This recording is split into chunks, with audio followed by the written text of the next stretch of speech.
का direction, this is the first portion of the wire, wire का first portion. तो first portion की वजह से मैग्नेटिक फील्ड इंटेंसिटी कैसा होगा, सो V1 ये हम देख रहे हैं। तो ये देख के लग रहा है दिस इज इनवर्ड ना, अंदर की तरफ। तो म्यू नॉट आई, अच्छा एक थीटा है, तो ये वाला जो चीज़ होगा इसको हम थीटा डैश मान लेते हैं, मतलब कोई ना कोई एंगल तो होगा ही ना। तो mu not I upon 4πr into, मैं ये पहले वाले वायर का निकाल रहा हूँ, पहले वाला जो करंट है I1 उसके वजह से, तो I1 इंटू थीटा डैश, ये पहला। और इसकी वजह से जो इलेक्ट्रिक मैग्नेटिक फील्ड इंटेंसिटी होगा वो अंदर की तरफ होगा, तो -1 है। क्या बातें समझ में आ रही है? तो ये फर्स्ट अर्थ का। सेकेंड अर्थ का देखना है, देखिए ये इसकी वजह से मैग्नेटिक फील्ड इंटेंसिटी जो होगा वो I2 होगा, और दिस इज 4πr, और ये वाला जो है वो थीटा डैश है, this one will be what, theta. और इस वाले वैल्यू, इसकी वैल्यू कितनी होगी, +k। अंडरस्टूड? तो अब ये जब इतना हो गया तो हमको अब क्या करना है, जैसे R1 I1 निकालना है, ये पहला है R1 and this is R2। तो इस पॉइंट A एंड B के बीच, this is potential difference across AB, तो ये कितना हो जाएगा, I1 R1। अब थोड़ा सा दूसरे तरीके से सोच लें, क्योंकि अगर मान लीजिए करंट जा रहा है एक जगह से, तो दोनों ही वायर को रजिस्टर्ड है, तो रेजिस्टेंस में I1 R1 equal to I2 R2। अब ये जो I1 है R1 है, सो रो L1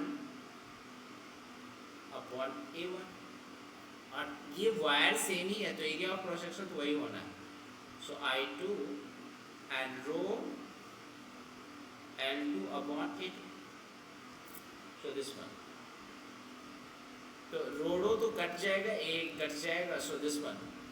तो this is I1 L1 plus I2 L2, done. तो ये हमारा दोनों तरह से है, लेकिन थीटा के टर्म में लिखना है तो हम तो थीटा इक्वल टू जानते हैं क्या होता है ना। So this is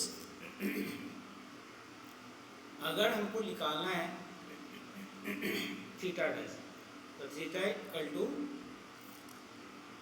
L1 upon R, तो हम लिख सकते हैं L1 equal to R theta dash.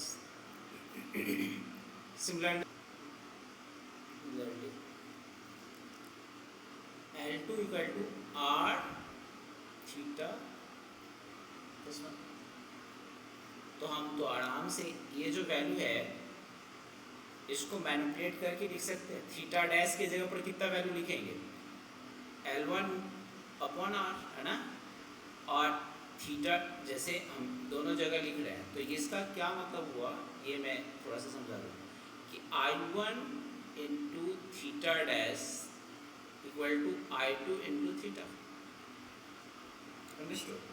सो दोनों की वजह से net magnetic field intensity at centre तो BO, तो B1 प्लस B2, ये इस तरह से।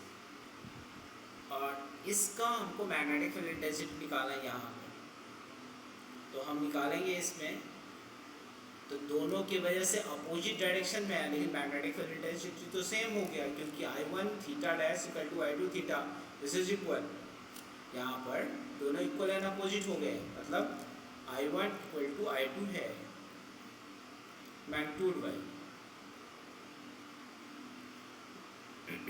Means B1 magnetic field intensity due to B first arc and second arc is equal, तो net magnetic field intensity कितना होना चाहिए, and this is equal and opposite, that's why